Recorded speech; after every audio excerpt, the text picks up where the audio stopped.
Olá, você acompanha a partir de agora mais uma edição do podcast Questão de Opinião, o podcast de política aqui do Opinião CE. Meu nome é Felipe Barreto, sou repórter de política da casa e apresentador deste programa. E aqui para nossa mesa, antes de apresentar nossa ilustre entrevistada, eu queria chamar aqui também o meu amigo Delano Rios, editor-chefe aqui do Opinião CE, meu chefe, né, Delano Rios. Então, seja muito bem-vindo aí, Delano, para essa conversa também. Grande prazer. Tem um tempo, né, que a gente não sentava aqui junto. Pois é. Vai ser um dia especial aí também, por isso. É um dia especial porque a gente está recebendo aqui hoje a vice-governadora do Ceará, Jade Romeiro. Jade Romeiro, que é também secretária de Proteção Social do Estado. Seja muito bem-vinda, Jade. É um prazer recebê-la. Não é a primeira vez, né? Não, a senhora já veio ano passado. Outras vezes, sim. Sim, sempre é uma alegria estar aqui no Grupo Opinião. Muito obrigada, Felipe, Delano. Agradecer também ao Roberto. Uma alegria poder aqui conversar com vocês sobre as políticas do governo do Estado, da proteção social e também o que mais vocês quiserem me perguntar, estou aqui, estou pronta. Perfeito. Quer dar as ordens, Delano? Olá, Felipe. É muito bom. Eu queria dar um grande prazer receber aqui a vice-governadora, porque vou usar até uma palavra que ela usou agora um pouquinho antes da gente começar a gravar, né? Que é a conversa com ela sempre é uma conversa animada, né? Então sempre tem uma coisa ali mais pungente e tudo, de uma discussão mais quente dos temas e tudo, né? Não é só o tradicional balanço, né? Eu queria começar já te perguntando, assim, esse ano ele é um ano muito... no ano da gestão pública de eleição, ele impõe, inclusive, uma reforma do secretariado, né? Então, assim, que vai ter, assim, vários secretários vão sair, vão ter que se descompatibilizar para se candidatarem, tudo. Então, é um ano que o governo já sabe que tem um momento que vai até um ponto e depois segue, né? E eu queria perguntar sobre esse primeiro momento, né? Como é que o governo tá fazendo e o que é que a gente deve esperar da administração estadual até esse momento que vai ter uma troca de secretários que, de certa forma, por mais antenado que seja, pode mudar um pouquinho o estilo de algumas coisas, de algumas pastas, né? Sim, o governador Elmano, né, durante a reunião do secretariado que a gente fez, a última, né, do balanço no ano passado, já no finalzinho do ano, já expôs que vai tentar manter ali pessoas da própria equipe nessa desincompatibilização para manter o ritmo de entregas, né? Então, nós temos nossos secretários executivos que estão nas pastas, que são profundos conhecedores já da política que é tocada no dia a dia em cada uma dessas pastas. É natural, todo ano de eleição, a gente já sabe, né, comecinho de abril, é o período ali da janela, é o momento das filiações partidárias e também o momento em que aqueles que serão candidatos se afastam para se candidatarem. Então, tudo dentro do previsto, do planejado, né? Então, realmente já é algo que está previsto pelo governador. E o nosso objetivo dentro desse prazo, né, que a gente tem aí legal, né, de fazer entregas, de fazer realmente aquilo que nós nos comprometemos, né? É o que o governador Elmano tem falado e o que a gente tem trabalhado muito para fazer, né? Temos 138 escolas em construção, temos novos centros de educação infantil, temos aí uma série de entregas ainda também na segurança pública para serem realizadas. Então, nas mais diversas áreas do governo, acelerar essas entregas, né, que devem acontecer independente da legislação permitir ali a presença do gestor público que vai ser candidato, né? No caso do governador Elmano, eu e outros secretários, deputados também, ou a própria gestão também fazer essas entregas sem aquele momento celebrativo de eventos, né? A legislação também permite isso. Então, tem uma série de entregas que vão ser realizadas daqui para o final do ano, né? Nós vamos conseguir chegar aí com a nossa escola, né? Nosso ensino médio, 100% em tempo integral, que foi um dos principais compromissos que nós fizemos em 2022, e realmente fazer essas entregas, né, para fazer aí, ter a reeleição é sempre um momento de validação daquilo que foi entregue, é o momento que a população faz a decisão, né, entre a continuidade, né, ou não. Então, a gente vai seguir trabalhando bastante para fazer o compromisso e também poder dizer para a população aquilo que nos comprometemos é aquilo que conseguimos entregar e também o que há por vir, né? Dentro da gestão pública não existe tá tudo pronto e acabado. Os desafios são constantes, né? Nem na nossa casa. Toda hora a gente que ou quebra alguma coisa para a gente consertar, ou aparece alguma coisa nova para a gente fazer, né? Então, dentro da gestão também é isso, né? Todos os dias ali tem novos desafios também para serem superados, né? Aqui no nosso estado, no nosso país. Então, esse vai ser o nosso grande objetivo aí, com essa mudança de secretariado, mas que a gente encara como algo tranquilo, porque já é algo planejado e previsto. Eu queria continuar sobre essa questão da mudança do secretariado, né? Mas ainda com foco na gestão pública, porque a senhora, inclusive, citou a última reunião do governador Eumano com os secretários, titulares das pastas, e eu estava lá também, eu estava cobrindo aqui pela opinião, e uma palavra que o governador usa muito é a integração. A senhora, inclusive, citou aqui também a integração, e eu queria saber como manter, né, essa integração entre as pastas, segurança pública, saúde, proteção social, todas as pastas do governo com a troca de secretariado, né? Porque vocês têm os secretários atualmente, os titulares, que se conversam muito, e a gente acompanha isso, né, nas reuniões, nos encontros, nas próprias ações também. Eles estão sempre conversando, dialogando, mas como manter esse diálogo e essa integração com as outras pessoas que vão assumir também essas pastas? Sim, acho que a palavra-chave, né, que eu posso responder essa pergunta é governança. Né? Quando a gente tem uma governança muito bem estabelecida, metas estabelecidas, e o governador, né, como o gestor maior, né, puxa, principalmente nos assuntos que são estratégicos, ele está sempre coordenando as ações, acompanhando, né, fazendo ali a checagem, né, monitorando, vendo se os rumos estão corretos e corrigindo rumos, já é algo que já está realmente dentro daquilo que a gente faz no dia a dia, né? Dentro dessa gestão que a gente faz no dia a dia. Então, essa integração, eu acredito que não há comprometimento por mudança de secretário, até porque, né, o nosso time é um grande time, né? Um time com secretários muito comprometidos, mas nós temos secretários executivos, temos coordenadores, orientadores de células, pessoal terceirizado, servidores, temos pessoas também que fazem essas políticas acontecer lá na ponta, né?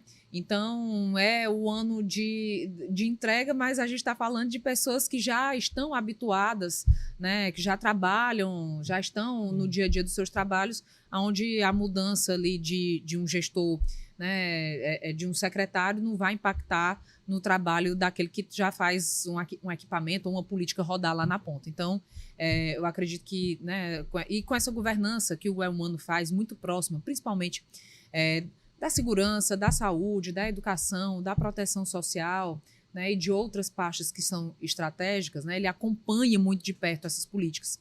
Então, a gente tem aí o mais alto gestor também dando o comando e corrigindo os rumos quando necessário. Então, acredito que vai ser algo tranquilo. Eu queria que você falasse exatamente dessa articulação. Você falou do time, porque você já é a segunda, você está na segunda secretaria, né, nessa gestão, e são secretarias que têm, acho que uma coisa que tem em comum entre as duas, além de descascarem pepinos, elas são secretarias meio transversais, né? Porque assim, a Secretaria das Mulheres é uma secretaria que é tudo, né? E a da proteção social também, que a gente sabe que, sim, na verdade, quando a gente fala das políticas públicas, esse nome seria quase redundante, né? Na verdade, assim, qual seria o papel do Estado, se não esse, né? E como é que tem sido esse diálogo com as secretarias, né? Até a gente, antes de começar a gravar, a gente falou disso, por exemplo, a importância que a secretaria como essa tem para a questão da segurança pública, que, sim, é o tema que tem mais se discutido e tudo, e que é fundamental, né? Não é só o trabalho das forças de segurança e tudo, também, sim, tem essa outra força por trás, né? Assim, como é que tem sido esse trabalho de articulação do ponto de vista da secretária, não agora da vice-governadora, não? Sim. Nós temos a Secretaria de Proteção Social, assim como tinha também na Secretaria das Mulheres, um excelente diálogo com as mais diversas pastas, né? Nós temos aí ações que são realizadas junto com povos indígenas, Secretaria de Igualdade Racial, Secretaria de Educação, ações junto à saúde, junto à segurança pública, né? A gente vai abrir agora a nossa segunda casa da criança e do adolescente, que vai ficar em Juazeiro do Norte. E essa casa, ela é gerida pela Proteção Social, mas ela tem todo o sistema de justiça e de segurança.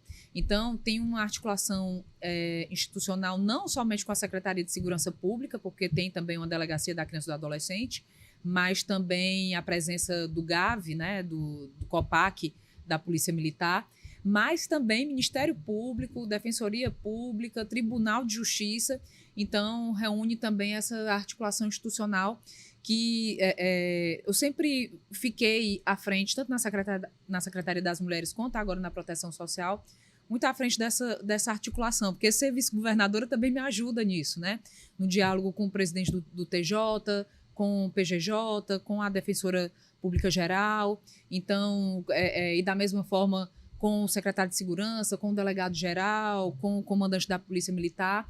Então, a gente sempre tem essa articulação das políticas, até porque o governador Elmano, né, principalmente quando a gente trata de segurança pública, tem atuado firmemente no trabalho ostensivo, né? Quero aqui parabenizar, para agradecer e parabenizar todos os profissionais de segurança pública pela dedicação, pelo trabalho que vem fazendo, né, que merece ser reconhecido. A gente ainda tem que fazer mais, mas que os nossos profissionais têm se dedicado lá na ponta, nós sabemos que eles têm feito, sim, cumprido sua missão, feito um grande trabalho. E nessa articulação da segurança é necessário também a prevenção, né? O governo do estado tem um grande programa que se chama Previl, que tem um financiamento do BID, são 350 milhões de reais em investimento nos 10 municípios que reúnem aí mais de 50% dos crimes letais, violentos intencionais, né, popularmente falando, né, você realiza os homicídios. E então, nós temos, além disso, tem também esse braço da proteção social, que é também uma forma de prevenção, né? Assim como a educação, né? Uhum. O estado do Ceará é um estado que é visitado pelo mundo todo, né? Onde a gente chega, as pessoas querem saber do case de educação do estado do Ceará. Então, há também um corte geracional importante, né, que não produz, muitas vezes, os resultados imediatos, mas que eu tenho certeza que a gente tem construído, né, com a nossa juventude, todo o apoio também da comunidade escolar, uma educação que vai trazer aí mais autonomia econômica, que vai trazer redução, que já tem produzido resultados de redução das desigualdades sociais, mas que possa trazer também assim, mais prosperidade e também uma redução da violência, né? Afinal de contas, a educação, não há nenhuma dúvida, junto com proteção social, com garantia de direitos, é a forma mais eficaz de se prevenir a violência, mas não deve ser a única forma, né? A gente não deve trabalhar só com a prevenção. O ostensivo é importantíssimo. O estado de Ceará, né, as forças de segurança bloquearam, né, até o final do ano passado, mais de 2 bilhões e 200 milhões em bens do crime aqui no estado do Ceará. Então, asfixia financeira, investimento em equipamentos, contratação, né, concurso público para ampliação do número de servidores da segurança pública, melhora nos armamentos. Vamos ter agora uma ação que o governador, inclusive, anunciou ontem, que depois ele vai falar com mais detalhes. Vamos apoiar também a melhoria das guardas municipais para melhorar essa integração entre prefeituras, governo do estado e governo federal na segurança pública, investimento em inteligência, enfim, trabalhar nesses dois braços de prevenção, mas também do trabalho ostensivo. Essa parte da asfixia do trabalho da Polícia Civil tem sido muito defendida, inclusive, pelo governador Elmano, né?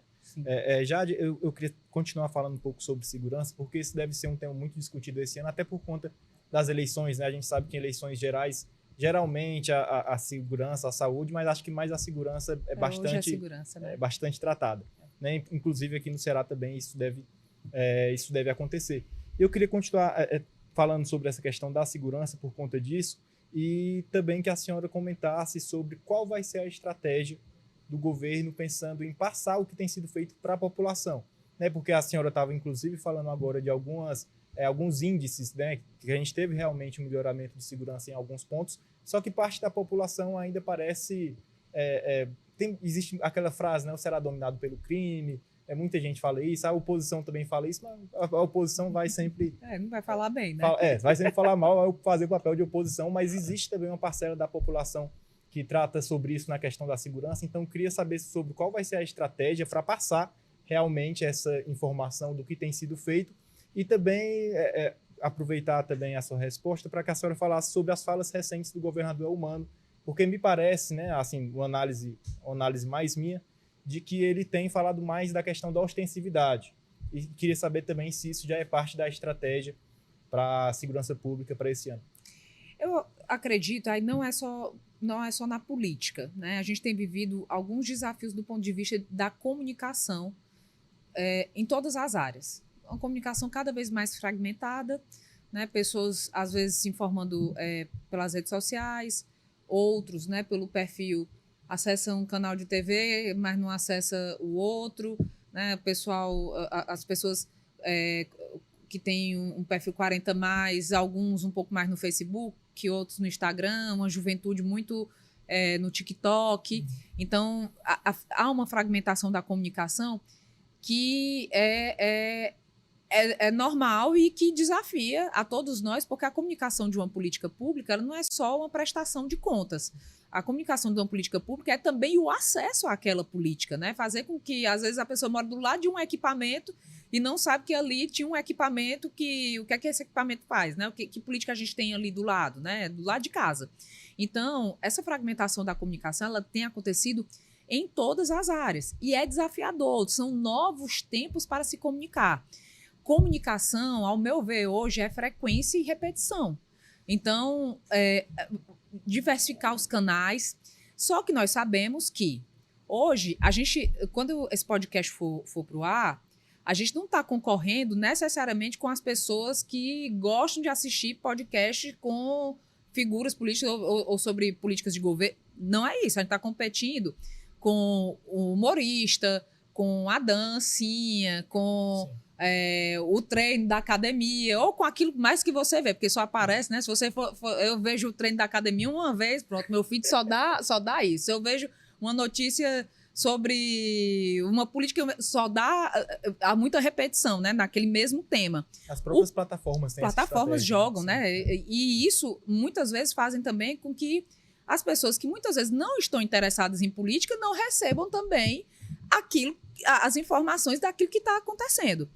E nós temos culturalmente, aí, independente da nossa comunicação ser do jeito que é hoje ou não, as pessoas se interessam por temas políticos na época das eleições. E muitos não se interessam em momento nenhum, né? O que é plenamente também...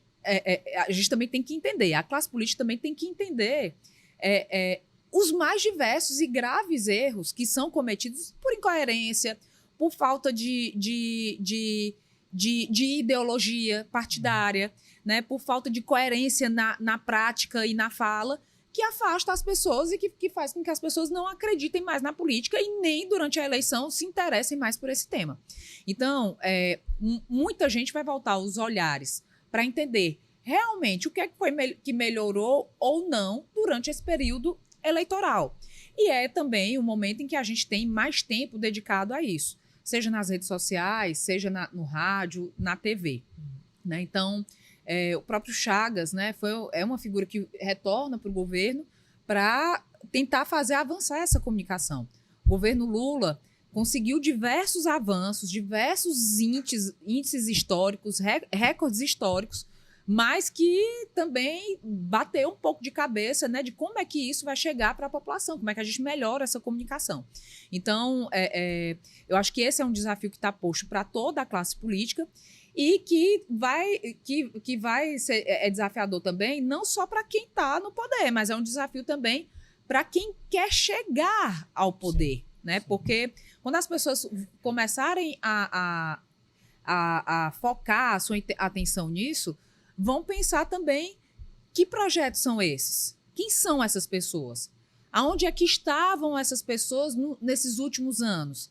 Essas pessoas já tiveram no poder, né? Enfim, vão começar também a ser uma reação política muito muitas vezes pontual ou instintiva ali daquele momento do cenário que está posto, para ser algo um pouco mais racional e de comparação realmente desses projetos. Né? Então, eu acredito que esse desafio ele não é só da política, ele é um desafio de todas as áreas. Né? E, às vezes, você vai buscar um serviço e você fica se perguntando onde é que está esse serviço. Eu fico imaginando o empreendedor também, lá na ponta, tentando fazer com que as pessoas saibam que ele tem um serviço prestado naquele local, né? Antes você colocava um anúncio nos classificados ou fazia um pronunciamento às 8 horas em rede nacional e você chegava em quase todo mundo. Não é mais assim.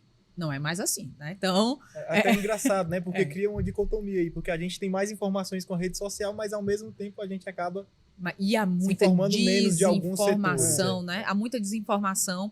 E além da desinformação, tem essa coisa também da gente só ver as bolhas, as bolhas, né? Quando você vai ver futebol, só aparece futebol. Se você for ver vida de artista, só aparece vida de artista. E assim... É impressionante, né?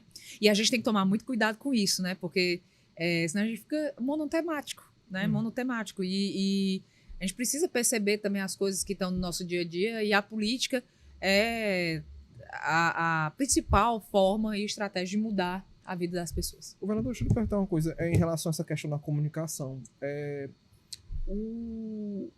Dentro da comunicação, né, você falou, assim, acho que é um desafio. A gente que estudou comunicação na faculdade tinha uma visão de uma coisa, e hoje eu acho que tem muito uma necessidade que se impôs por essa questão das plataformas, do avanço mesmo, assim, de um ideário fascista mesmo, que a palavra é essa, tecnicamente falando, não é uma palavra exagerada, sociologicamente a expressão seria essa, né?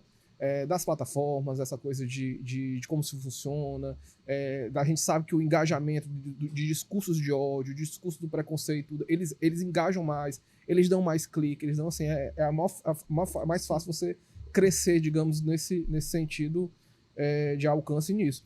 E aí você impõe dentro da política, tanto do jornalismo e como na comunicação pública, uma agenda que é uma agenda de desmentir. Então, existe hoje uma agenda de resposta que 10 anos atrás não existia, ou 15, sei lá.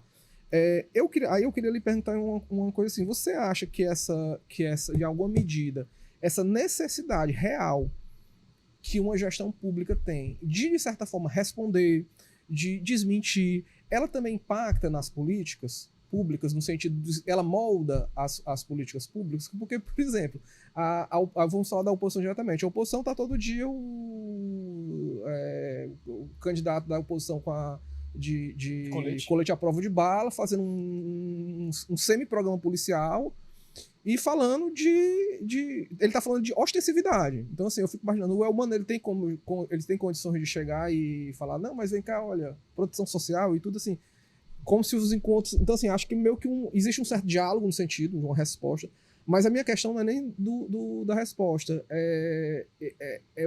Se essa resposta, de certa forma, ela também molda as políticas públicas. Você acha que a necessidade da resposta, ela acaba condicionando que as políticas públicas sejam indirecionadas em relação a isso? Outras coisas poderiam receber mais atenção se nós tivéssemos um ambiente menos desse bate-rebate? Eu acho que se a gente tivesse uma oposição, né, que fosse um pouco mais propositiva, talvez trouxesse reflexões que acrescentassem na política pública. Mas o que a gente vê é uma oposição muito baseada também nessa coisa do like, né, que refuta dados, que usa mentira, que manipula situações para gerar engajamento. Então,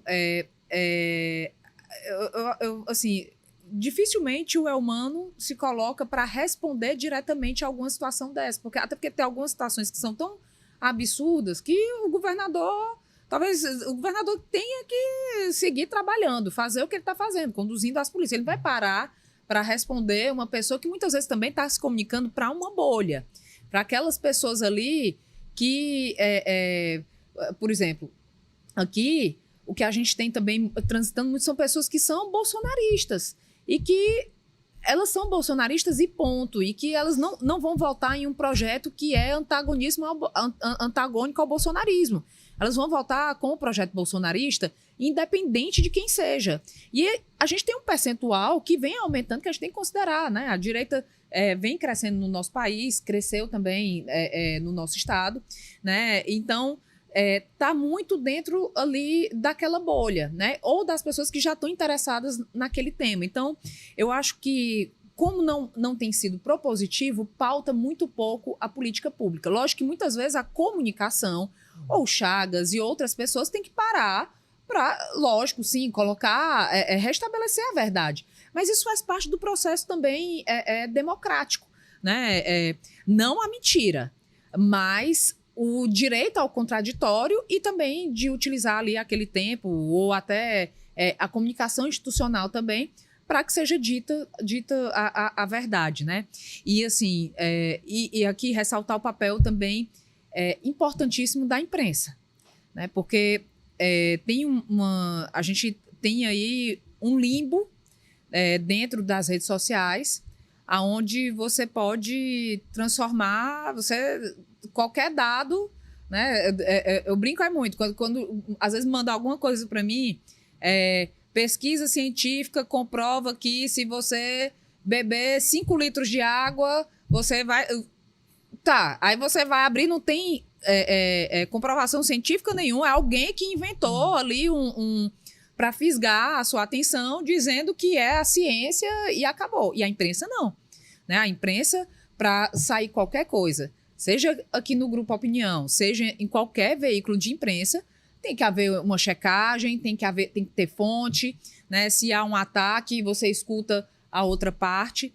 Então, a relevância também que a imprensa tem tido cada vez mais também nesse processo de tanta informação e desinformação, porque o volume é gigantesco, né? O que a gente tem visto aí dos vídeos com IA é uma coisa assim, né? E por mais senso crítico que a gente tenha, às vezes a gente se pega, não só, estou falando só da política, em outras áreas também, né? Assim, a gente se pega questionando, meu Deus, será que isso é ou não é IA? Então a gente está vivendo um novo tempo em que também novas regras vão ter que ser discutidas, a gente vai precisar de muito senso crítico para poder superar, inclusive, uma eleição com a utilização dessas novas ferramentas. Deve ser um risco para a eleição, inclusive. Com certeza. Eu acho que essa pergunta que o Delano fez, eu achei muito legal, porque eu acho que um exemplo muito prático disso por exemplo, quando a gente teve no ano passado, né, o deputado federal Nicolas Ferreira falando, trazendo algumas informações sobre o Pix que não eram verdade.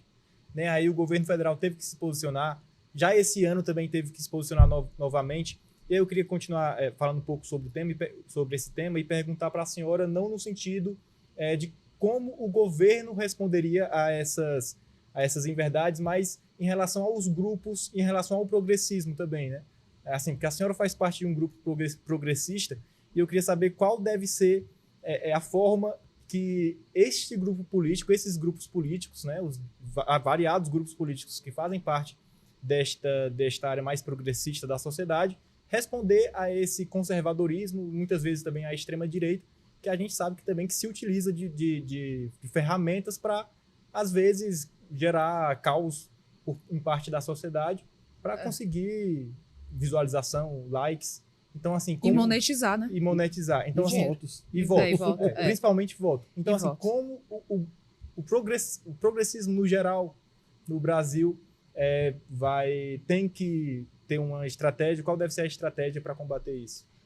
Primeiro que a seleção natural já está acontecendo, né? Assim, a gente já tem visto cada vez mais pessoas que sabem utilizar as novas ferramentas de comunicação, ampliando, né, o seu capital político. Acho que a gente vai ver muito isso, talvez, também nessa eleição, agora, esse ano, de novos nomes ali surgindo também, porque compreenderam esse jogo da comunicação, né? E isso, por óbvio, vai trazer também cada vez mais um embate que seja mais equânime, talvez, porque a gente viu durante os últimos anos um domínio maior da direita, mas um domínio maior da direita nas redes sociais que não se refletiu nas urnas, apesar de eleições hiper acirradas, né? Isso olhando para o cenário do governo federal, né? Foi uma eleição muito dividida, mas que ainda uma agenda progressista ainda teve a maior parte dos votos. Então, assim, a gente também tem que tomar cuidado, porque uma coisa não necessariamente é o que a gente está vendo ali na rede social vai ser o reflexo exatamente das ruas ou das urnas, né? Então, tem ali, né? A gente já viu que tem realmente uma preferência dessas plataformas por alguns assuntos, por algumas correntes. Então, o sistema democrático, ele vai ser influenciado, obviamente, por essas formas de comunicar, mas a democracia se faz com a ida do cidadão lá na urna também, né? A consolidação dessa decisão. Pessoalmente, assim, eu tenho tentado fazer uma comunicação que é desafiadora, porque eu não entro nesses embates de agenda negativa, de resposta, né? Eu tento fazer sempre a agenda positiva, de mostrar como é que eu sou, como é o meu jeito, como é o meu dia a dia, né? De identidade mesmo das pessoas, né? Afinal de contas, não é todo estado que tem uma vice-governadora, mulher, jovem, né? Eu fui a primeira mulher grávida no Brasil, em toda a história, a assumir um governo, né? A estar governadora em exercício, né? Com filhos pequenos, filho grande também, conciliando uma agenda familiar, venho de movimento estudantil, de uma família simples, sem parentes na política. Então, eu tento mostrar também como é a vida dessa Jade, vice-governadora e secretária da Proteção Social, numa agenda positiva, propositiva, onde há identidade, relação e conexão com as pessoas. Porque, do ponto de vista do like, do engajamento, seria talvez mais fácil se eu estivesse fazendo sensacionalismo, né? Se eu estivesse desmentindo, se eu fosse para o embate direto com algumas figuras da oposição. Mas eu não quero ser antagonista de quem quer plantar o caos. Eu quero ser, na verdade, protagonista das entregas que a gente faz no dia a dia, de uma coisa animada, positiva, propositiva, né? Desse papel que nós mulheres temos dentro da política, dentro das empresas, na sociedade. Então, eu acho também que é possível fazer da comunicação e da internet um ambiente legal, saudável, propositivo, né? Porque às vezes a gente vê o seguinte: as pessoas que querem comentar algo ruim, que querem atacar alguém, elas se sentem muitas vezes muito à vontade na internet. E as pessoas que querem fazer o bem, às vezes já não tem mais a energia para estar no embate naquele espaço. Então, eu acho também que a gente tem que repensar. A tecnologia é um espaço muito bom, que a gente pode ajudar tanto as pessoas, né? A gente pode fazer tanta coisa bacana. E como é que a gente faz desse ambiente também um ambiente saudável mentalmente para as pessoas, para as nossas crianças, os nossos jovens, né? Vamos pensar nos nossos filhos, como é que eles vão crescer numa era de tanta desinformação, de tanta coisa ruim, né? De alguém se sentir à vontade para criar um fake e dizer, sabe? Eu acho que a gente também tem que refletir enquanto sociedade. Quando eu vejo alguma coisa que eu não gosto, eu passo direto. Eu não vou lá dizer, não sei o que, não gostei da cor do teu cabelo, não gostei não sei o que, não gostei. Sabe, a gente passa direto. A vida é isso, né? Então, eu penso também que a gente tem que pensar no ambiente, não só na sociedade, mas na rede social, utilizar a tecnologia para o bem, para dizer coisas boas, para fazer coisas boas. Então, eu acho que isso também é uma chave, não necessariamente entrar no mesmo nível de discussão que a oposição faz ou que o bolsonarismo faz, sabe? Mas de também tentar utilizar essa comunicação para mostrar as entregas e mostrar coisas boas. Eu vou pedir licença ao Felipe, governador, porque eu vou fazer 2 perguntas de sequência. Você estava falando aí, eu já estava... Faço uma, faço outra primeiro, né? Primeiro eu queria perguntar uma pergunta... Ela não é bem pessoal, mas ela tem um quê de biográfico. Você é mãe, né? Além de gestora pública, uma mulher, uma figura política e, ao mesmo tempo, mãe e tudo. A gente estava falando desse tema assim. Aí, partindo também da sua experiência como mãe, você é a favor da regulação das redes sociais? que você acha dessa política, por exemplo, da proibição dos celulares nas escolas? Não, eu acho que a proibição dos celulares nas escolas, eu acho que já foi algo que já foi comprovado. Eu tinha, assim, eu estava esperando para ver como é que ia ser. Eu acho que foi algo positivo.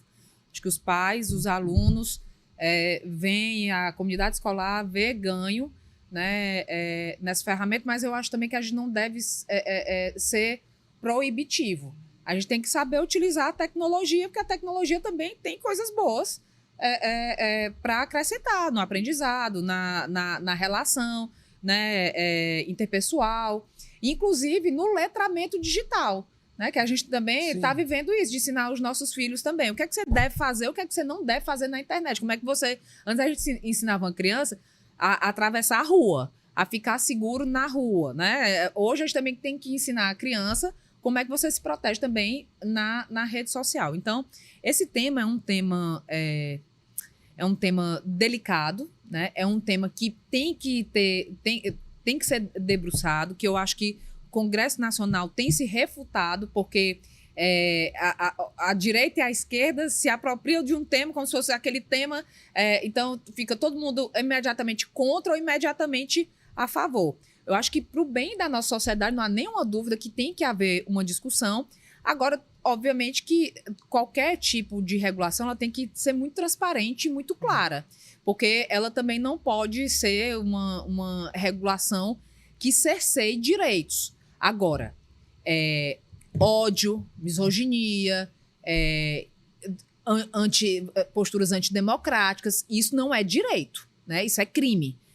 Então, eu acho que a gente também pode ter, não necessariamente, pode encontrar um meio termo, que não seja necessariamente uma regulação, mas talvez um apoio, né, uma facilitação das plataformas para encontrar criminosos.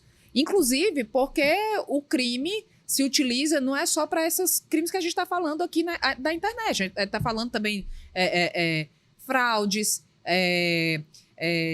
para comercializar contrabando, drogas. Tem um mercado também que se apropria dessa facilidade que tem na internet. Então, quando você tem, por exemplo, uma plataforma como o X, que dificulta você saber quem é o autor de mensagens, né, de ódio ou criminosos, você está compactuando com aquilo. Então, eu acho que não é uma regulação talvez focada no usuário, mas é uma regulação que olhe, que aproxime e que interaja com essas big techs, né? Eu acho que, nesse sentido, eu acho que é algo que é positivo para todos, né? E que não é uma pauta nem de direita nem esquerda. Mas aí também é preciso vontade política do Congresso Nacional de ter coragem de discutir esse e tantos outros temas, né? Tantos outros temas que vai ficando meio que para depois, vão varrendo para debaixo do tapete o que é importante, e algumas outras pautas, né? Às vezes até ideológicas, de cunho pessoal, de cerceamento da liberdade pessoal, viram pautas enfim, pautas de costume, sabe? Uma coisa tão ultrapassada, tão retrógrada, assim, tão demodé, né, e coisas importantes vão ficando para depois. Eu acho que a gente precisa ter essa coragem de discutir. Eu tenho a segunda questão, não esqueci. A segunda questão que eu queria lhe perguntar, governadora, é em relação a situação que aconteceu ali no final do ano, começo desse ano, na verdade, em relação a depois da saída, né, coincidindo ali, na verdade, com a saída do seu esposo, que é o Marcelo Paes, ex-CEO do Fortaleza, e aí na saída dele teve aquele momento acalorado, aquela coisa, crítica e tudo, que é uma coisa que é comum ao futebol, inclusive nos seus excessos. Sim. Mas nesse caso específico, teve um caso que para mim, esse é o que eu queria que você... Não quero discutir o Fortaleza, nem o destino do Paes, mas que foi ataques que você sofreu. Sim. Que a senhora sofreu de ataques, assim, e teve um movimento de tentar lhe trazer para essa coisa. É como se o resultado do Fortaleza em 2025 de alguma forma tivesse a ver com... Como é que você reagiu a isso? Eu estou lhe perguntando porque você falou da sua posição nas redes, né? Acho que é importante, primeiro, a gente destacar que eu nunca misturei, não misturo e não misturarei futebol com política. nem eu, nem o Marcelo.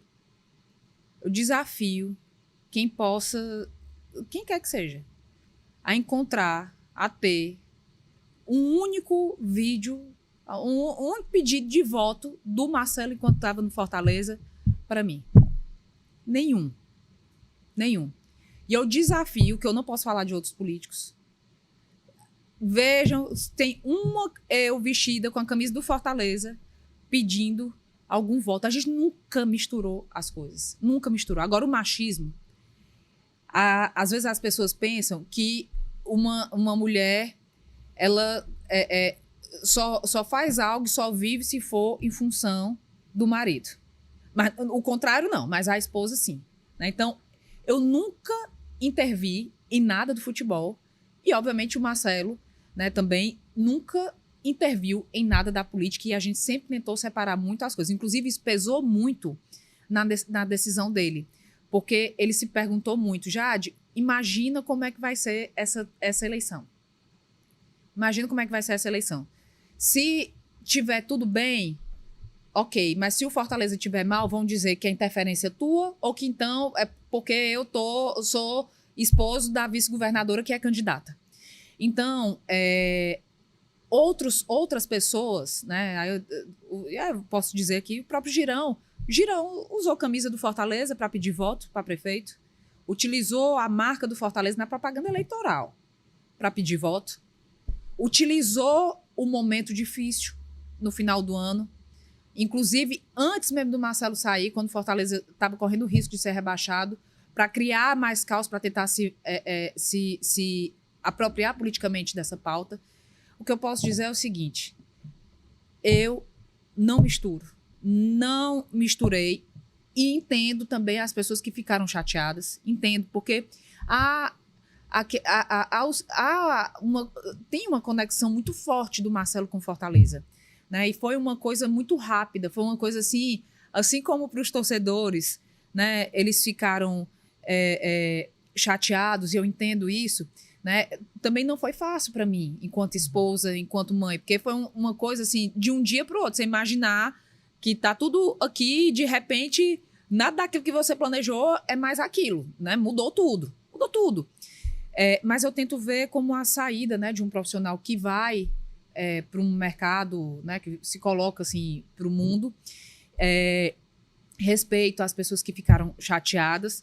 Agora, não só nesse caso, como qualquer situação, primeiro que a gente não pode achar que ser machista a ponto de achar que a mulher só existe com aquela figura masculina, de achar que as coisas estão entrelaçadas. Nós somos indivíduos independentes, autônomos. O Marcelo me conheceu na política e eu conheci o Marcelo no futebol já. Então, nós sempre tivemos esse acordo de que nós respeitaríamos a vida profissional um do outro e também do limite do respeito, né? A chateação, ok, né? Mas o ataque, quando ele ultrapassa esses limites, né? Eu acho que entra para uma seara que nenhum de nós merece ser atacado. Por exemplo, aí já entrando um pouquinho numa outra pauta, né? Mas, por exemplo, recentemente a gente viu um vídeo em que a Michelle Bolsonaro foi apalpada durante um evento. A gente está falando de respeito. O respeito cabe da esquerda à direita. Né? Nenhuma mulher merece ser achincalhada, ser esculhambada, ter sua vida pessoal exposta, ser vulnerabilizada. Se quer falar, se quer julgar, vamos olhar para a gestão, para o que pensa, para o que faz, e não para a vida pessoal. Né? Independente da mulher ser de direita, de esquerda, todas nós merecemos respeito. Né? E foi um momento que a gente viveu, sim, de desrespeito, inclusive alguns que ultrapassaram e muito que vão se tornar aí, infelizmente, não queria, né? Mas vou ter que acionar também, estou acionando também juridicamente, porque nós temos que ser, todos nós devemos ser responsáveis por aquilo que calamos, mas também por aquilo que falamos, né? E que se sente muito à vontade de ir para a internet e falar algumas coisas. Eu acho que a gente também tem que colocar também esse cidadão, esse sujeito, ou essa cidadã, esse sujeito, que eu também fui atacado por mulheres, né? Para pensar também se, né, não é uma terra sem lei. Tem limites também dentro da internet, né? Enfim, digo e repito, entendo, respeito a chateação, mas há limite também ali dentro do respeito e do nível também das acusações que foram feitas. Governador, eu queria tratar agora sobre as eleições, que é um tema que não podia faltar. Você falou que vai ser candidata já, né? Já falou que vai ser candidata. Não sabemos se é a falei, né? Pois ou a deputada, ainda tem essa indefinição. Eu vou dizer assim, pré-candidato, né? Que é para respeitar o período pré-eleitoral. Pré-candidata, né? Algum dos cargos. Mas eu queria saber antes sobre a disputa principal, a disputa de governador. Né? A gente vê aí já um grupo político do outro lado, na oposição, que está tentando construir também uma pré-candidatura. Existe a possibilidade, inclusive, do candidato do outro lado ser o ex-ministro Ciro Gomes. E aí eu queria que a senhora fizesse uma análise do que a gente pode esperar dessa disputa. Porque, inclusive, foi uma resposta recente da senhora. Sim. Inclusive, eu acho que é o Roberto, né, que a senhora lembrou que são políticos que já tiveram sua oportunidade. Né? A gente vê nomes como o próprio Ciro, que já foi governador, o Wagner, o Roberto Cláudio já foram candidatos, o Tasso já foi governador também. Então, assim, como a senhora analisa, né, essa disputa, essa futura disputa, né, até então, com o que a gente tem colocado, e o que é que a população pode esperar também das estratégias do governo contra esse grupo político? Bem, o cenário que está desenhado hoje, né, que eu analiso, não analiso como vice-governadora, como gestora, analiso muito como cidadã mesmo, né, como alguém que sempre gostou de política, que sempre fez acompanhou esses cenários, né. Eu vejo, eu acho que vai ser uma eleição de disputa de projeto, né, de um projeto que a gente tem de um lado o Lula, né, aquilo que foi prioritário durante esse governo, menor taxa de desemprego de toda a história do nosso país, né? Nós temos Camilo retomando obras paradas, nós temos Elmano chegando ao menor índice de desemprego, maior investimento público, primeira vez na história que tem mais pessoas trabalhando com carteira assinada do que beneficiários do Bolsa Família.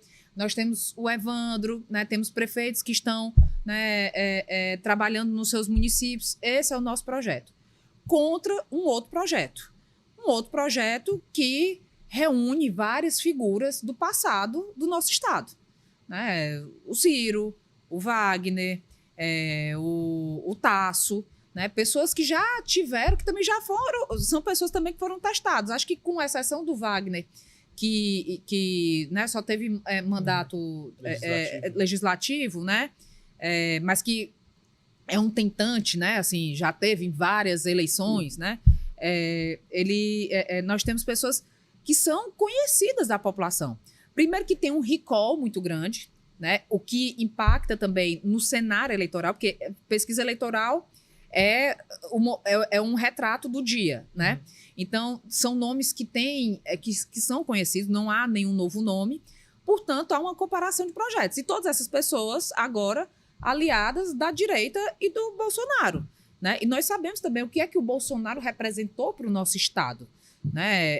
Eu acho que o ex-governador Camilo é uma figura central, decisiva, né? Ao lado também, destacar também, né, a presença do Cid, né? A revolução que foi feita por Cid, Camilo, Isolda, né, e continuada por Elmano, Jade, eu acho que é uma linha que a gente pode observar e comparar os avanços do nosso Estado nesses últimos anos com o projeto que já foi liderado no passado por Tasso e por Ciro. Né? Então, assim, eu vejo dois projetos a serem comparados pela população. E, obviamente, a população é que, né, o voto é o que é decisivo, né? As pessoas que decidem, não somos nós. Né? A gente se coloca, discute, faz o embate, mas quem decide é a população. Né? Mas eu acho que a gente tem aí um passado que meio que, assim, numa tentativa de se fazer novo, mas que não é novo. Né? Então, são projetos que já foram testados, que têm aí os seus alinhamentos e que a população vai fazer essa comparação. Delane, desculpa, eu queria aproveitar a parte da resposta da governadora para fazer uma pergunta também. A senhora falou dessa questão da aliança da oposição, dessa parte da oposição com o bolsonarismo. E aí eu queria fazer uma pergunta de uma análise da senhora, que é uma pergunta que eu tenho feito também, inclusive para algumas pessoas da oposição. né? Que assim, porque o Ciro, ele não consegue, por exemplo, falar 3 minutos sem falar mal do Bolsonaro. Então, assim, a pergunta que eu faço é se a senhora, na análise da senhora, acredita que esse grupo vai se manter realmente unido, ou pode acontecer também, por exemplo, o que aconteceu, como exemplo, na eleição municipal de São Paulo, né? Que a gente teve o Nunes apoiado pelo bolsonarismo oficial e o Marçal com o voto do bolsonarista raiz. Então, assim, a senhora vê esse cenário aqui no Ceará também? Eu não sei como é que o deputado André vai ficar nessa situação, né? Porque ele tem não há nenhuma dúvida, assim, que ele... né, a gente teve uma eleição muito disputada aqui em Fortaleza. Fica muito claro que ele tem um projeto, né, de eleição ali para o Senado, né? Na minha leitura, há uma divisão dentro desse próprio grupo, porque a Priscila seria um dos nomes, né? Mas me parece que está sendo também um pouco que escanteada dentro desse projeto, né? E é difícil ver a convergência disso com figuras que são neobolsonaristas e que também trazem consigo toda essa bagagem do passado, né? Que durante a eleição vai ser sopesada também, né? Então, é uma mistura meio... quando a gente faz... como se a gente misturar salada de fruta com salada de alface, né? E cebola no meio, assim, para ficar meio... Então, é uma coisa, assim, que do ponto de vista... inclusive, para o cidadão comum, que às vezes é de difícil compreensão, né? De como inclusive... dos ataques, do nível de ataques que já foi realizado. A gente não está falando também de uma coisa muito distante, a gente está falando de ataques que são recentes, né? E de haver essa convergência. Inclusive, é por isso, quando a gente começou lá no começo da conversa, que muitas vezes a população se desacredita da política. É porque é muito difícil de manhã falar uma coisa, né, esculhambar o Bolsonaro e de noite cortejar o Bolsonaro para que esteja junto votando nesse grupo. Então, como é que a população faz, né, essa leitura? Qual é assim, se no discurso tá difícil cumprir e manter a palavra, imagina na hora de ter, né, de tomar uma decisão, então uma caneta na mão. Então, eu acho que essas incoerências afastam as pessoas da política, né? E essa incoerência vai ser cobrada também pelas pessoas durante a comparação desses projetos durante as eleições. O governadora falou dos neobolsonarismos, eu fiquei imaginando que tem gente que, na verdade, fez o chá de revelação do bolsonarismo, né? Só era, mas depois aqui... Eu não sei, eu acho que devem estar torcendo, né, para no cenário nacional não ser um Bolsonaro, porque eu acho que tem, assim, vai depender muito também. Tem muita gente fazendo cálculo a partir do que vai acontecer nacionalmente para poder tomar a decisão, né? Porque... Tem um ponto muito diferente dessa eleição que é claro que são diferentes, eleições bem diferentes, mas dessa eleição agora de 2026 para a última eleição municipal, que é porque aqui você pega os bolsonaristas, eles tentaram esconder um pouco o Bolsonaro aqui na eleição. A eleição de Fortaleza foi muito clara, assim, o André não queria falar do Bolsonaro, fez um perfil menos histriônico, assim, não era aquele personagem que ele é nas redes sociais, né? Tipo assim, parecia muito com o Wagner, né? Era o Wagner mais jovem. E... mais magro. E aí ele... Mas agora eu acho que nessa eleição não tem como fugir disso, né? Na verdade, assim, eu queria que você comentasse como é que você vê esse cálculo, assim, de que foi feito, porque não teve um momento, naquele momento, entendeu-se que não era interessante estar associado ao Bolsonaro. E esse ano, não só me parece que esse capital político Bolsonaro ele volta a ser valorizado, como eles realmente não existe a opção de você não se posicionar em relação a ele, né? É porque a tendência da eleição é a polarização, mais uma vez, né? A tendência dessa eleição é haver mais uma vez a polarização. É muito difícil, mas que tente esconder, as pessoas sabem que é um projeto também que vai trazer essa polarização versus Lula versus família Bolsonaro, digamos assim, né? O que me parece ser ainda pior, porque não é só o Bolsonaro, é tudo o que tem ali no entorno dele, né? Eu acho que é difícil de fugir disso, mas a gente sabe também que esse posicionamento é feito, assim como o próprio André, né? O André foi muito bem orientado durante a eleição para a prefeitura, né? Ele se tornou, na verdade, ali um produto de marketing, né? A gente não via aquele André furando o lockdown, né? Enquanto estavam milhares de pessoas com parentes, ou enterrando parentes, ou com medo, ou com parentes no hospital, ele furando lockdown e tomando banho no mar, ou brigando com a polícia para poder se contrapor, tentar se contrapor ao governador Elmano, que a gente viu, o governador Camilo, na época. O que a gente viu ali foi um outro André, né? Não foi o André do feminicídio a dane-se, né? Era tentando ser ali uma outra figura que depois, passadas as eleições, volta todo aquele esse poder bélico, né, que ele tem, ostensivo, assim, de rede social e tal, que eu acho que à medida que a população vai conhecendo, né, cada vez mais vai ficando difícil esconder novamente, né? E o Wagner também, né? O Wagner voltou a ser mais da segurança pública, antes era...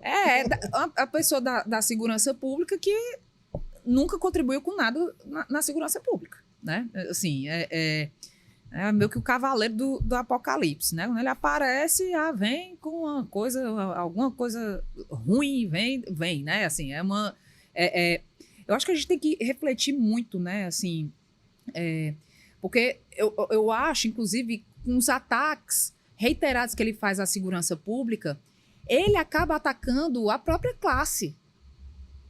Sabe? Uma classe que tem se dedicado muito, que tem trabalhado muito. Sabe? Eu acho que a gente o nível de ataque que ele se propõe acaba desvalorizando quem mais trabalha, das classes que mais trabalham nesse estado, que é Polícia Militar, Polícia Civil, né? Que todas as forças de segurança. Então, eu acho que tem alguns limites aí, sabe? Eu fico tentando pensar como é que um policial militar que está lá na rua, enfrentando o bandido, entrando muitas vezes numa disputa, num tiroteio, pegar alguém, né, que se diz da classe, mas que nunca prendeu ninguém, criticando toda hora a segurança pública, enquanto é o outro que está lá, dando a sua vida, a sua mulher em casa esperando, sem saber se ele vai voltar, porque a bandidagem cada vez mais audaciosa, com armamento pesado. Por isso que o governador Elmano também tem feito tanto a defesa do ostensivo, que entre a disputa de um bandido e o policial, que morra 1000 vezes o bandido e não o policial. Essa é a nossa missão. E quando houver confronto, a gente tem que defender quem protege a sociedade. E são eles que estão lá na ponta protegendo, mas para esse pessoal da oposição, e pior ainda, que para o Wagner, que faz parte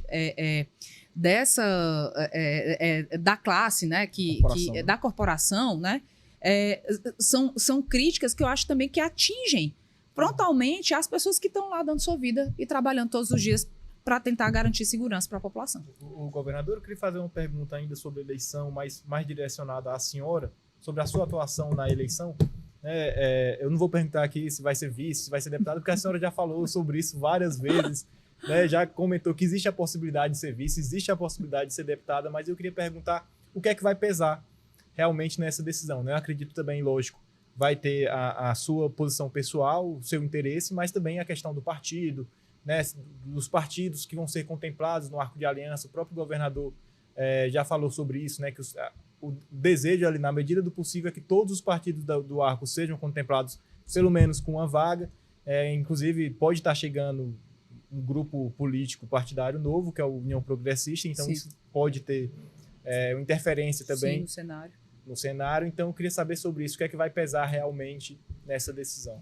Felipe, falando de mim, né, assim, o que eu posso dizer eu não sou dirigente partidária, eu não tenho parentes na política para tentar defender o meu nome numa composição. Eu venho de uma família simples, não tenho um sobrenome importante, não sou empresária. O que eu tenho é o que eu sempre tive. Muita determinação, muita vontade de fazer acontecer, lealdade, lealdade ao grupo político, não tenho vaidade. Então, eu estou aqui para fazer o que for melhor para aquelas pessoas e eu também tenho paciência.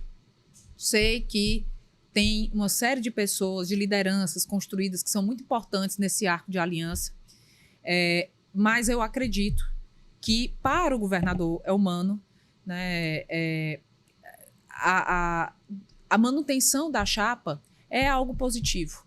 Pela confiança, pela lealdade, pelo trabalho que fizemos juntos, pela relação que é estabelecida, porque a gente estabelece relação com as pessoas, principalmente quando a gente vai comer sal com as pessoas, né? Comer sal é passar pelos problemas do dia a dia, pelas crises, né? Pelas questões, né? Então, eu tenho muita tranquilidade em relação a isso. Então, eu tenho, apesar de não ter uma série de vantagens que algumas outras pessoas têm, o grupo sabe muito bem da minha capacidade de entrega, da minha capacidade de trabalho, da minha vontade de fazer acontecer, né, da juventude, da renovação, da identidade também que as mulheres, né, que as pessoas também, né, têm comigo de ver uma mulher com essa trajetória de vida chegando ao posto de vice-governadora. Então, eu confio muito em Deus, assim, que o melhor vai acontecer, né? Vai acontecer. Aí, reforçando o que eu já tinha dito, que já foi publicamente falado, meu desejo, né, era se eu pudesse permanecer na chapa, para mim seria excelente, né? Mas também não descarto outras possibilidades. O governador, eu queria fazer mais uma pergunta, acho que é a última, né, Felipe? Sobre esse tema, que é assim, em relação às eleições, e aí em relação também ao seu destino nas próximas eleições, assim, a Jade, vice-governadora, as pessoas conhecem. A Jade, secretária, as pessoas conhecem. Então, assim, o que pode ser prometido em seu nome, se você for para a chapa, se você continuar como vice, é um trabalho que a gente imagina que seja a validação desse trabalho que está sendo desenvolvido aí nessa primeira gestão. Aí eu vou perguntar na hipótese exclusiva da Jade parlamentar. Geralmente os parlamentares têm bandeiras, têm pautas mais fortes. Às vezes a pauta é a própria região, é o deputado da região. Sim. E às vezes é o deputado de uma pauta, de algumas pautas, assim, um conjunto de pautas. Assim. O que seria essa Jade parlamentar? Quais seriam os caminhos que ela focaria mais a atenção dela? Bem, se tem alguma série de pautas, até pela minha experiência, né, pelo acúmulo, né, de experiências vividas até aqui, né, fui secretária municipal de participação social, fui secretária executiva do esporte, trabalhei um tempo, né, na Casa Civil, depois secretária das mulheres, né, vice-governadora, agora secretária da proteção social. Acho que eu posso destacar algumas pautas. Primeiro, a defesa intransigente da vinculação de receitas para a assistência social. Se a gente quer uma assistência social mais fortalecida, a gente precisa ter coragem de defender que seja aplicado pelo menos 1% da receita corrente líquida do governo federal para a assistência social. A outra, obviamente, a pauta das mulheres. Né? Não só na representatividade, que precisa ser ampliada, o Brasil tem menos representatividade no Congresso do que a Arábia Saudita. Um país que nega direitos básicos às mulheres tem mais representatividade feminina do que o nosso país. Então, não há nenhuma dúvida que foram importantes os mecanismos que foram construídos, mas não foram suficientes. Outro ponto, pauta, que aí é a primeira vez que eu vou falar, mas que é um desejo pessoal, caso, né, eu em algum momento eu seja parlamentar, apesar de ser uma pessoa apaixonada pelo poder executivo, né, que no executivo você trabalha, tem que gostar de trabalhar. Quem não gosta de trabalhar não vai ser candidato para executivo, não, viu? Eu estou dando até um conselho agora para a oposição, porque você dorme e acorda agarrado com problema, né? 24 horas, todos os dias, sem final de semana, todos os dias. Né? Então, mas caso eu esteja numa pauta legislativa, é um enfrentamento também sério que a gente precisa fazer contra os mais diversos tipos de violência contra as nossas crianças e adolescentes, mas olhar principalmente para as violências sexuais. A gente vive no nosso país uma epidemia de violência sexual contra mulheres e contra crianças e adolescentes. E a gente não pode, além do feminicídio também. Então, a gente não pode deixar que a impunidade seja uma marca do nosso país. A gente precisa refletir enquanto sociedade, enquanto homens e mulheres, o que é que nós queremos de punição para quem comete crimes gravíssimos, muitas vezes dentro da própria família, dentro de casa. Lugar que era para ser lugar de segurança vira lugar de tormento, de violência, de esfacelamento familiar. E acredito que a gente precisa endurecer as penas, a legislação, ser mais firme com quem comete esse tipo de crime, com todos os crimes. Mas é preciso ter coragem, né? É preciso ter coragem, porque esse foi um dos temas que, às vezes, as pessoas entram numa pauta, o Congresso entra numa pauta de costume e não tem coragem de entrar numa pauta que rechaça violência contra criança, adolescente e mulheres. Então, pauta, a gente precisa ter coragem para enfrentar e para fazer o que precisa ser feito. Inclusive, acho que entra também a questão da regulação, inclusive das inteligências artificiais gerativas, né? Aquelas que geram imagens. Porque a gente sabe que existem realmente essas pessoas, esses criminosos que utilizam Sim. da inteligência rede artificial. De pedofilia, de pornografia infantil, né? Precisa ter coragem para enfrentar, porque, inclusive, o crime também debanda também para essas outras ações, né? Então, há uma ligação também aí que precisa ser enfrentada e eu não tenho nenhuma dúvida. A segurança pública é a principal pauta do nosso país hoje, porque há impunidade. Porque, para muitas pessoas, ainda há culturalmente de que o crime compensa. Então, o Brasil precisa ser o país que prove, que mostre que o crime não compensa. E para o crime não compensar, é preciso ter coragem legislativa de fazer acontecer, se somando também a judiciário e poder executivo. Então, essa coragem a gente precisa ter no Congresso Nacional e eu acho que coragem eu tenho um bocado, viu? Governadora, eu quero agradecer demais aqui a sua participação. Obrigada. Eu confesso que eu não estivesse olhando o tempo ali, eu achava que já tinha passado só 30 minutos, 40 minutos, mas já depois de 1 hora, já foi mais de 1 hora, o tempo passou bastante rápido. Então, eu quero agradecer aqui em nome do grupo a sua participação, a sua disponibilidade de vir aqui novamente e falar sobre as ações do governo, sobre as eleições também, né, que se aproximam, esse momento em que a população vai poder escolher realmente o grupo que quer que represente o cearense. Então, muito obrigado e fica aqui o convite também estendido para uma próxima oportunidade que com certeza vai surgir. Obrigada, eu que agradeço, Felipe, Delano, muito obrigada pela oportunidade, sempre uma satisfação. E em breve, né, quando esquentarem mais as eleições, eu venho para produzir ainda mais conteúdo bom aí para vocês. Obrigada. A gente vai cobrar, Pode cobrar. Obrigado também, Delano, e obrigado a você que nos assistiu aqui em mais um episódio do nosso podcast. Você nos acompanha aqui no YouTube, mas fique atento também no nosso portal opiniãoce.com.br e também nas nossas redes sociais. Até mais.